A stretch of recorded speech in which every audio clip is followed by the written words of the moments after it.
Wildfire watch and the agony of not knowing if you'd have to leave home. Yeah, some people who live in Show Low just can't wait. They say they are leaving home behind before evacuations are called for the Cedar Creek Fire. And we have team coverage for you tonight. ABC 15's Joe Bartels and Steve Irvin. We start with Steve. It's going to be another restless night.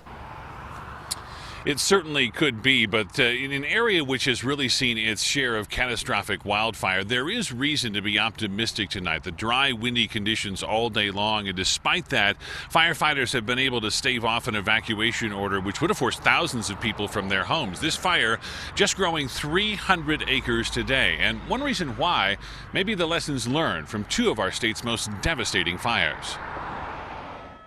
It had all the makings of yet another devastating wildfire. Hot, dry conditions, rugged terrain, and fuel.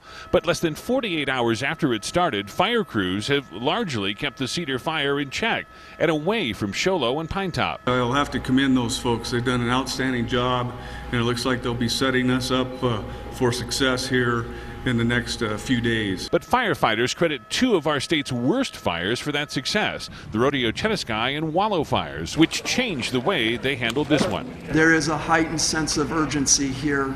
Lessons learned, a lot of lessons learned. That's why the early pre-evacuation order, as well as those trigger points put in place early. Acting fast and acting together. Firefighters also credit cooperation from local, state, federal, and tribal agencies.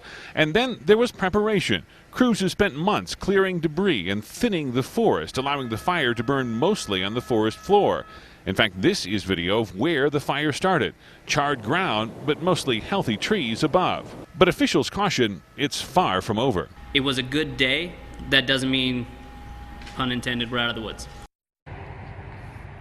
In fact, one of the most important lessons learned from the firefights of the past is that you don't let your guard down. Fire conditions can change very, very rapidly. So that pre-evacuation order still in place for Show Low and the Pinetop communities, and thousands of people still being told to be ready to leave at a moment's notice. And some people have already left. In fact, Joe Bartels is just back from Snowflake, where a few folks spending the night in a shelter, obviously not the place they want to be. Yeah, Steve, and what really struck me the most were the faces that I've seen. You can see it in their eyes, you could hear it in their voices, just they're concerned, they're worried, and it will be another uneasy night for people away from homes. And we just got back from that shelter that's been set up in Snowflake, Arizona, about 20 miles from here. And Speaker of the House Dan Gowan visited the shelter to hear from evacuees. Some of them are frankly, they're fed up, asking why forests haven't been thinned and why this community has seen the most devastating wildfires in state history, like the Rodeo Chetaskai fire in 2002 and the Wallow fire in 2011.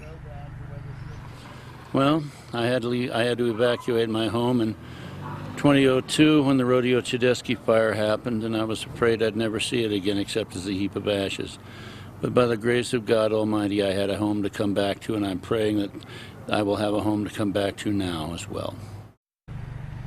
And state lawmakers told me that if the worst should happen, if it should happen, they are prepared to declare a state of emergency, which would allow millions of dollars to flow towards these local agencies to fight this fire. But thankfully and optimistically, it's not looking like it's going to have to happen. Yeah, we've heard some praise for some state leaders today because they've been offering any resources that were really needed. And we actually know that the governor now is going to be paying a visit to Show Low. He's going to be arriving here and getting, we're told, a fire briefing, which will take place just before noon tomorrow. So, of course, we'll be watching this in the coming days, guys.